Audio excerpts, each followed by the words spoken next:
Session में, क्योंकि बहुत से पाकिस्तान से ही हैं, तो मैं इस सेशन को उर्दू में ही जो है ना वो कंटिन्यू करना चाहूँगा। जाइस के बारे में भी हम थोड़ी सी एक ब्रीफ सा इंट्रोडक्शन दूंगा। 170 ईयर से जाइस जो है वो इंडस्ट्री में जो है अपने कॉन्ट्रीब्यूशंस दे रहा है। जो जाइस के फाउंडर्स थे कार्ल जाइस एंड अर्नेस्ट एबे ने इसको 1879 में फॉर्म किया था। अगर हम बात करें तो 1846 में जाइस ने फर्स्ट टाइम माइक्रोस्कोप्स बनाई थी। चांद पे जो पहला इंसान गया था और उसकी जो चांद पे जाके जो तस्वीर ली गई थी वो जाइस के कैमरा लेंसेज उसमें यूज हुए थे। कैमरा लेंसेज की वजह से जाइस को अब तक 3 ऑस्कर्स अवार्ड मिल चुके हैं और ह्यूमन हेयर की 1/100 जो है वो टेक्नोलॉजी मेजरमेंट टेक्नोलॉजी की वजह से जाइस मोटर स्पोर्ट्स में अपनी मेजरमेंट टेक्नोलॉजीज की वजह से बहुत लीडिंग रोल प्ले कर रहा है। जाइस ने अब तक जो है वो माइक्रोस्कोप इंडस्ट्रीज में 35 नोबेल प्राइज विन किए हैं। हमारे फोन्स में हर डिवाइस में हर चीज में माइक्रोचिप्स इस्तेमाल हो रही हैं। माइक्रोचिप्स जो हमारे कोई भी चीज है जो इलेक्ट्रॉनिकली वर्क कर रही है माइक्रोचिप के बगैर नहीं है, और उसमें जो है वो 70% जो माइक्रोचिप्स हैं वर्ल्ड वाइड वो जाइस बना रहा है। अप्रोक्सीमेटली 15 मिलियन ऑपरेशंस जो है कैटरैक्ट के जाइस की मशीन्स यूज होती हैं। हमारी जो दहलावी ग्रुप ऑफ इंडस्ट्रीज की जाइस के साथ जो कोलैबोरेशन हुई थी वो 2005 में हुई थी एंड 2005 के बाद हम इस रीजन में जाइस की प्रोडक्शन एंड सेल्स को डील कर रहे हैं। ज्यादा तो जाइस की तो और बहुत सी प्रोडक्ट हैं, लेकिन इस टाइम क्योंकि बात मायोपिया पे हो रही है तो मैं जाइस का मायोकेयर लेंस डिस्कस करूंगा। सुहेल बाब साहब ने बहुत अच्छे ट्रीटमेंट ऑप्शंस बताए, तो उसमें जो हमारे पास जो इस टाइम जो इजीली और रेडिली अवेलेबल ट्रीटमेंट ऑप्शन है वो हमारे पास जो है वो स्पेक्टिकल लेंसेज ही हैं कि हम स्पेक्टिकल में वो उनको डील करें। तो जाइस के जो मायोकेयर लेंसेज हैं बेसिकली सर ने भी जैसे क्लियरली बात की कि मसला कहां पे आ रहा है। मसला क्या आपको जैसे कि उसमें नजर आ रहा है कि यहाँ पे ये जो पेरिफेरल हाइपरोपिक डीफोकस है, इसकी वजह से हमारे ब्रेन को सिग्नल जा रहा है कि इसको डीफोकस को फोकस में लाओ। ठीक है, अब होता क्या है कि इंसानी जिस्म का एक प्रोसीजर है, एक मेथड है कि अगर हम उसमें जो है अपने ये मसल्स भी है ना, तो अगर हम इनको ग्रो करते रहते हैं तो इनका साइज इंक्रीज हो जाएगा। अगर इनको ग्रो नहीं करेंगे तो इनका साइज इंक्रीज नहीं होगा। तो आईज का और ब्रेन का भी यही हिसाब किताब है। हमारे ब्रेन को बार बार जो है ना ये peripheral defocus spectacle single vision spectacle lens लगाने की वजह से ये बार जो है ना वो से पॉइंट करता है, इमेज जाता है कि इसको आई बॉल को इलोंगेट करो और इसको फोकस में लो आई बॉल। तो वो जैसे इलोंगेट होती है तो वो नंबर जो है वो इंक्रीज होता है, लेकिन वो फोकस में नहीं आता, वो और आगे की तरफ नंबर बढ़ता रहता है। वो कभी भी फोकस हमने बात की है, जो भी हमारी मेथोडोलॉजीज एंड ट्रीटमेंट ऑप्शंस होगी उसका सिर्फ एक पर्पस है, सोल पर्पस एक होगा कि हमने जो हाइपरोपिक डीफोकस है ना इसको हमने मायोपिक डीफोकस करना है। हमने इसको फोकस नहीं करना, हमने इसको मायोपिक डीफोकस करना है। क्योंकि अब मसला ये है कि बच्चा जो है वो छोटा है, उसकी आंख छोटी थी, ठीक है, उसके आंख में जैसे कि सर ने बताया कि प्लस का नंबर था, उसने 8 साल की एज तक उसकी आंख ने बड़े होना है और उसका नंबर जो है वो माइनस की तरफ जाना ही जाना है। ठीक है, अब ऑलरेडी उसका नंबर अगर माइनस में है, ठीक है, अब उसका नंबर जब माइनस में है, जब वो बड़ा होगा तो उसकी आंख ने और बड़े होना है। ठीक है, हमने तो उसमें जो है बूस्ट कर दिया है, मायोपिया ने जो है वो उस पेरिफेरल डीफोकस की वजह से उस चीज को वो मजीद बूस्ट कर रहा है। एक तो वो उसने नेचुरली ग्रो करनी थी उसकी आंख, एक हमने उसके ऊपर बूस्टर दे दिया है। तो हमने एक तो बूस्टर तो खत्म करना है और उसकी जो नेचुरल ग्रोथ थी ना उसको भी हमने जो है ना वो लिमिट करना है, क्योंकि उसकी आंख ज्यादा जो है ना वो मायोपिया ना हो। उसके लिए जो है ना जाइस ने जो अपने लेंसेज इंट्रोड्यूस करवाए हैं, जाइस मायोकेयर डिजाइन। बेसिकली सेंटर में एक सेंट्रल जोन होगा, ठीक है, और मायोकेयर का जो केयर का वर्ड है उसको एब्रिविएटेड किया गया है सिलिंड्रिकल एनुअल रिफ्लेक्टिव एलिमेंट्स और फिल फैक्टर। तीनों चीजों को मैं थोड़ा आगे जाके एक्सप्लेन करता हूं अभी इसी स्लाइड में। तो आपको जैसे कि लेंस नजर आ रहा है, ये हमारे पास सेंट्रल जोन होगा। दो प्रोडक्ट्स हैं हमारे पास जाइस में। एक में हमारे पास जो है वो सेंट्रल जोन 7 नैनोमीटर का है, 7 मिलीमीटर का है, और एक में हमारे पास 9 मिलीमीटर का सेंट्रल जोन है। जैसे कि आपको ये पिक्चर में शो हो रहा है,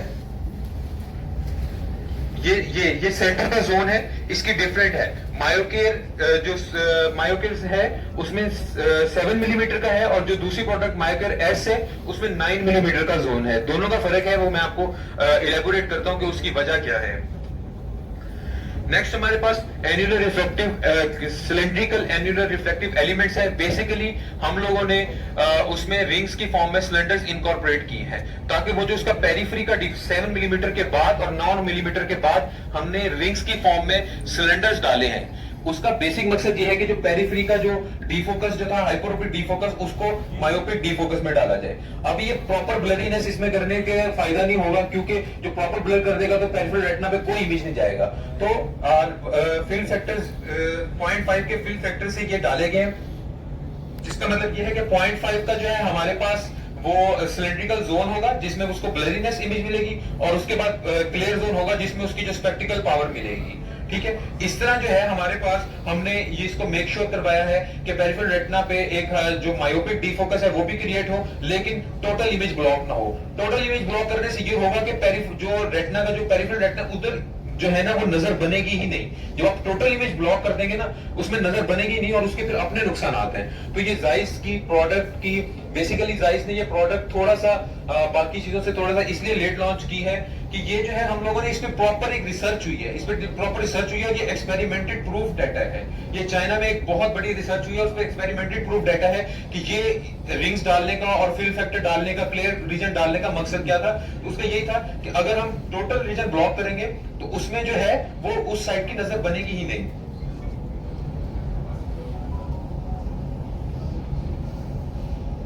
जैसे कि मैंने बताया कि हमारे पास इसमें दो डिजाइन हैं, Zeiss MyoCare hard design, Zeiss MyoCare S soft design.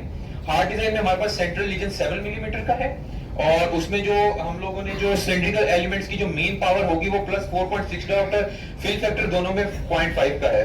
Hard design उन बच्चों के लिए जो बिलो 8 to 12 की एज में है और जिनका वो इंक्रीज हो रहा है नंबर रेगुलरली, उनके लिए हम लोग रिकमेंड करेंगे। ठीक है, और जो सॉफ्ट डिजाइन है वो अबव 12 ईयर्स जिनका नंबर इंक्रीज कर रहा है वो उसके लिए रिकमेंड करेंगे, क्योंकि उसमें रीजन जो है हमारा 9 मिलीमीटर का है, और जो हमारे पास जो ब्लरीनेस है वो +3.8 डायोप्टर्स की है। ये मैं इमेज में जैसे कि आपको देख सकते हैं वहां पे कि सेंटर के तो जो हमारे पास जो क्लियर रीजन थी उसकी जो इमेज बन रही है वो तो सेंटर में क्लियर बनानी है, उसमें तो कोई दो ही राय है ही नहीं, वो तो हर सूरत में क्लियर। ये जो साइड की इमेज थी ये बिल्कुल जो है अब हमने मायोपिक डीफोकस क्रिएट किया है कि जब ये यहाँ से जो हमारा ब्लर जोन है उसमें से अगर लाइट जाएगी और उसके बाद क्लियर जोन में से लाइट जाएगी तो कंप्लीट लाइट भी ब्लॉक नहीं की, जो ब्लरी क्लियरनेस क्रिएट करे, और मायोपिक डीफोकस क्रिएट किया गया है जो हमारी लेंस की प्रोग्रेशन, आईज की प्रोग्रेशन को, मायोपिया की प्रोग्रेशन को रोकेगा। अब अगर हम बात की जाए कि ये जैसे मैंने आपसे पहले ही बात की कि ये एक्सपेरिमेंटरी प्रूफ डाटा है, इस पे रिसर्च की गई है और ये एक्सपेरिमेंट्स और ये डाटा प्रूव किया गया है कि ये कैसे जो हुआ है। तो रिसर्चेस की मदद से हमें पता चला है कि हमारा ये कितना फायदेमंद हुआ था। ये जो ब्लैक लाइन में आप लोग देख रहे हैं, जो ब्लैक लाइन है ये नॉर्मल इमेट्रोपिक ग्रोथ है। इमेट्रोपिक का मतलब है नॉर्मल जो आइडियल केस ग्रोथ होनी थी एक बच्चे की। अगर आसान अल्फाज में बात करूं तो आइडियली जिस बच्चे ने ग्रो करनी थी उसकी एक्सियल लेंथ, मतलब आई की लेंथ की ग्रोथ है वो नॉर्मल इसमें है, और जो रेड लाइन से शो किया गया है वो हमारे पास जो है ना वो ग्रोथ है जो हमारी मायोपिया की वजह से बच्चे की हुई है। ठीक है, जो ओवर द टाइम होनी थी। लेकिन अब जो है हम लोगों के जो ब्लू लाइन से है वो मायोकेयर लेंसेज यूज करने के जो है ना 1 ईयर बाद की जो है वो ग्रोथ से ये ग्राफ बनाया गया है कि वो आप देख सकते हैं कि हमने मोर देन हाफ जो है ना वो हमने इसको रिड्यूस किया है। अगर मैं कहूँ कि कहने को मैं कह सकता हूँ कि हमने बिल्कुल जो है इसको इमेट्रोपिक पे लिए हैं, दिस इज नॉट पॉसिबल। ये पॉसिबल ही नहीं है कि मैं उसको इमेट्रोपिक ग्रोथ पे वापसी ले आऊं। कोई भी लेंस ये क्लेम ये कोई भी चीज इस बात में क्लेम हो ही नहीं सकती कि इमेट्रोपिक वापसी आ जाएगी। हमने उसको रिड्यूस ही करना है, और वो रिड्यूस करके हम मोर देन जो मायोपिया से था मोर देन हाफ पे हम रिड्यूस ले आएंगे। अगर इसके प्रैक्टिकल रिजल्ट्स की बात करें तो मायोकेयर जाइस मायोकेयर के साथ जो थे -0.28 का ओवर द 1 ईयर जो है वो इजाफा हुआ है, और विदाउट मायोकेयर इंटरवेंशन थी वो 0.5 डायोप्टर का इजाफा हुआ है। देखने से आप लोगों को वैल्यू शायद लग रही होगी कि ये बहुत कम वैल्यू है, इससे फर्क तो नहीं पड़ रहा, ठीक है ना, एक्सियल लेंथ जो है वो हाफ है, लेकिन ये ओवर द 1 ईयर है और ये बहुत बड़ा फर्क है। ये आप बच्चे के लिए 0.5 भी जो है ना, क्योंकि उसका नंबर ऑलरेडी जो है ना वो जो हाई केयर में अगर हाई मायोपिया है तो 4-5 पे अगर पहुंचा हुआ है तो 0.21 0.22 ओवर द 1 ईयर और 2 इयर्स में 0.5 और अगर 3 इयर्स में 1 डायप्टर्स तक डिक्रीज करता है, तो ये बहुत बड़ा फर्क है जो हम लोग इसको अचीव कर रहे होंगे जाइस में। और ये प्रैक्टिकली प्रूवन डेटा है, इसमें कोई भी जो है ना वो assumptions नहीं है, ये प्रैक्टिकली प्रूवन डेटा है। हाँ, एक्सियल लेंथ में भी जो है हमने मैंने जैसे कि पहले बात की थी कि विदाउट इंटरवेंशन अगर बात की जाए तो 0.2 मिलीमीटर इंक्रीज हो रही थी, और विद इंटरवेंशन हमने अपने मायोकेयर के लेंसेज दिए हैं तो ये 0.1 मिलीमीटर इंक्रीज हुई है। मतलब हमने 50% जो है ना वो इंक्रीज को स्टॉप कर दिया है। उसकी कंप्लीट इंक्रीज को स्टॉप करना भी नहीं है क्योंकि बच्चे की ग्रोथ भी करनी है। अब ये तो हो गया मायोकेयर लेंसेज। जाइस की रिकमेंडेशंस क्या हैं कि हमारे मायोकेयर लेंसेज के साथ आप क्या रिकमेंडेशंस हैं। तो बेसिकली हम ये रिकमेंड नहीं करते कि अब आपने मायोकेयर लेंसेज लगा दिए बच्चे को तो अब जो है बच्चा 10-10 घंटे डिवाइस से यूज करे, ठीक है ना, कोई मसला नहीं है। हम जो है ना वो आपने जो है ना बच्चे की हमारे से इंश्योरेंस करा दी है, ये कोई हम इस चीज की रिकमेंडेशन नहीं दे रहे, ठीक है। हमारी मायोकेयर लेंसेज के साथ भी हमारी रिकमेंडेशंस हैं कि आपने जो आपका जो चाइल्ड है वो 2 घंटे से ज्यादा जो है ना वो बिल्कुल भी स्क्रीन कोई भी डिवाइस 2 घंटे से ज्यादा यूज ना करे। स्क्रीन का मैं यूज लफ्ज इसलिए करूंगा क्योंकि उसमें हर तरह की स्क्रीन है, mobile, computer, TV, tablets, mobile, हर चीज में उसका इस्तेमाल 2 घंटे से ज्यादा नहीं होना चाहिए। ये पेरेंट्स को मेक श्योर करवाना है। और मिनिमम 2 आवर्स जो है ना 2 आवर्स से ज्यादा उसकी आउटडोर एक्टिविटी होनी चाहिए, वो किसी भी सूरत में हो। बेशक पेरेंट्स उसके लेके जाए, बाहर घूमे, खेले और वो चीजों को बाहर की तरफ, ताकि उसकी जो है ना वो आई बॉल की ग्रोथ जो है वो मुनासिब हो सके। तो ये जाइस की रिकमेंडेशंस हैं और इसके साथ अगर आप मायोकेयर को वो करेंगे तो वो ज्यादा एक फायदेमंद होगा। नेक्स्ट जो सबसे जो इम्पोर्टेंट चीज है, हमारा काम था लेंस बना के देना, और नेक्स्ट जो है जो इम्पोर्टेंट है आप लोगों के लिए कि उसको अच्छे से फिटिंग पैरामीटर्स में रह के उसको फिट किया जाए। तो फिटिंग पैरामीटर अगर देखें, हमने लेंस बना दिया, हमने top of the line lens ले लिया है, ठीक है, लेकिन अब फिटिंग पैरामीटर्स ही उसके सही नहीं थे। उसको वो जो हमने जो मकसद था कि उसके जो है ब्लरीनेस क्रिएट करनी है वो फिटिंग पैरामीटर से अचीव ही नहीं हुई, या वो उसको एडजस्ट ही नहीं हुए, तो वो चीज का मकसद जो है वो फॉल्स हो जाएगा। अगर हम बात करें कि इसमें जो है फिटिंग पैरामीटर्स में जो हमने 3 चीजें जो है ना वो काबिल गौर कर दी है। सबसे पहले है हमारी फ्रेम चॉइस। फ्रेम चॉइस, क्योंकि अब ये नहीं है कि बच्चे की बिल्कुल जो है ना आंख जितना फ्रेम होना चाहिए। फ्रेम अगर कोई मायोकेयर लगा रहे हैं तो एटलीस्ट वो नेक्स्ट जो है ना वो 1 से 1.5 साल के लिए जो है ना अपने बच्चे की ग्लासेस बनवा रहा होगा। मिनिमम भी 1-1.5 साल का वो सोच रहा होगा कि यार ये ग्लासेस होंगी। तो हमने जैसे कि पता है बच्चों में ग्रोथ बहुत रैपिडली होती है। 8 साल का बच्चा है, उसने अगर 1 साल बाद 9 साल बाद उसकी फेस की ग्रोथ बहुत ज्यादा रैपिडली होनी है, तो हमने कोई छोटा फ्रेम भी उसे चूज करवाना। जाइस की रिकमेंडेड जो फ्रेम की जो विड्थ है वो 45 मिलीमीटर है। इससे ज्यादा जो है ना वो छोटा फ्रेम जो है वो चूज नहीं होगा, क्योंकि एक तो हमने सेंटर तो उसका जो क्लियर दिया, हमने जो साइडों का ब्लर है ना वो भी तो दिया है उसमें, हमने उस साइडों के ब्लर को भी अकाउंट में लेना है हर सूरत में। तो उसको अकाउंट में लेते हुए जो हमारे पास जो विड्थ है वो 45 मिलीमीटर से नहीं होनी, कम नहीं होनी चाहिए। सेकेंडली, जैसे कि मैं पहले भी बता चुका हूं कि सेंटर में हमारे पास एक क्लियर एरिया है, तो सेंट्रेशन हर सूरत में जो सेंट्रेशन है बच्चे की वो आपने मेक श्योर करनी है कि लेंस जो है बिल्कुल सेंटर में हो, ठीक है।